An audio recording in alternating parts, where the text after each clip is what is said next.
Hello বন্ধুরা, আবারও অনেক দিন পর তোমাদের সামনে চলে এসেছি আবারও একটি নতুন ভিডিও নিয়ে। তো আজকে আমাদের ভিডিওর টপিক হচ্ছে তারাপীঠের তারা মায়ের দর্শন। তো আমাদের কোনো প্ল্যান ছিল না যে আমরা তারাপীঠ যাব। হঠাৎ আগের দিন রাতে আমরা প্ল্যান করলাম যে আমরা মায়ের কাছে পুজো দিতে যাব। তো আমরা সকাল সকাল সব বন্ধুরা রেডি হয়ে পড়লাম। ধাত্রীগ্রাম স্টেশন থেকে ট্রেন ধরবো। তো আমাদের প্ল্যানে ছিল যে আমরা 3:45 ট্রেনটা ধরবো, কিন্তু আমাদের এক বন্ধু রেডি হতে না পারায় আমাদের সেই ট্রেনটা মিস হয়ে যায়।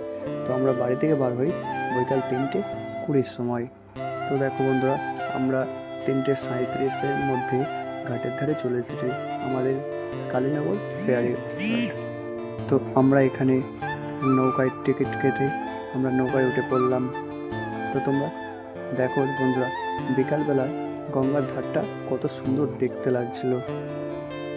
তো আমরা বিকালে গঙ্গার প্রকৃতিটা উপভোগ করতে করতে গঙ্গা পার হয়ে পড়লাম এবং আমরা এদিকে এসে আবার আমাদের বাইকে করে রওনা দিলাম ধাত্রীগ্রাম স্টেশনের উদ্দেশ্যে। তো বন্ধুরা, আমরা স্টেশনে এসে বাইক পার্কিং করে গ্যারেজে আমরা ট্রেনে উঠে পড়লাম। তো ট্রেনে করে আমরা এখন যাব ব্যান্ডেল। আমরা ব্যান্ডেল হয়ে তারাপীঠের উদ্দেশ্যে যাওয়ার প্ল্যান ছিল, কিন্তু যেহেতু আমরা আগের ট্রেনটা মিস করেছি, তো ব্যান্ডেল থেকে কোনো ট্রেনই সেইভাবে পাওয়া যাবে না।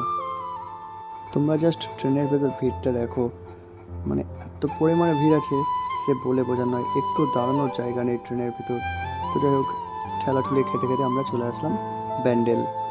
তো ব্যান্ডেলে এসে আমরা এখান থেকে বর্ধমানের ট্রেন ধরবো, কেননা এখান থেকে যে রামপুরহাটের ট্রেনটা আছে সেটা অনেক লেট। তো আমরা ব্যান্ডেলে এসে এখন যাচ্ছি ব্যান্ডেলের 1 নম্বর প্ল্যাটফর্মে। ওইখান থেকে বর্ধমানের ট্রেন পাবো আমরা। নিচে রাস্তা দিয়ে বাইরে দিকে আসলাম, কেননা খুবই খিদে পেয়ে গেছে, এখন সন্ধ্যে 6টা বেজে গেছে। তাই আমরা এখন একটু বাইরে বেরিয়ে কিছু খাওয়া দাওয়া করে আসবো। তো বাইরে বেরিয়ে দেখি এখানে একটা জায়গায় ছট পুজো অনুষ্ঠান হচ্ছে। তো আমরা আর দেরি না করে চলে গেলাম সেখানে ছট পুজো দেখতে। আমরা বাইরে পুজো দেখে এসে খাওয়া দাওয়া করে আবার ট্রেনে উঠে পড়লাম। তো সবার অবস্থাটা জাস্ট দেখো জাস্ট। তো যাই হোক, এই ট্রেনটা একটু ভিড়টা কম আছে। তো আমরা এখন যাচ্ছি বর্ধমান। তো এই এক বন্ধু ফোন ঘাঁটছে জানলার ধারে, আর আমি চলে আসলাম এর কাছে। তো আমরা বাইরের প্রকৃতি উপভোগ করতে করতে বেশ ভালোই মজা মস্তি করতে করতে রওনা দিলাম। তো ট্রেনে অনেকটা সময় কাটানোর পর ফাইনালি আমাদের ট্রেন রামপুরহাটে চলে এসেছে। তো আমরা এখন সবাই ট্রেন থেকে নেমে পড়ছি। এইবার যাব এখান থেকে তারাপীঠের উদ্দেশ্যে। তো রামপুরহাটে আমাদের ট্রেন এসে আমরা এখন ওভারব্রিজ দিয়ে চলে যাচ্ছি বাইরের দিকে। অনেকটা জার্নি করার পর আমরা এখান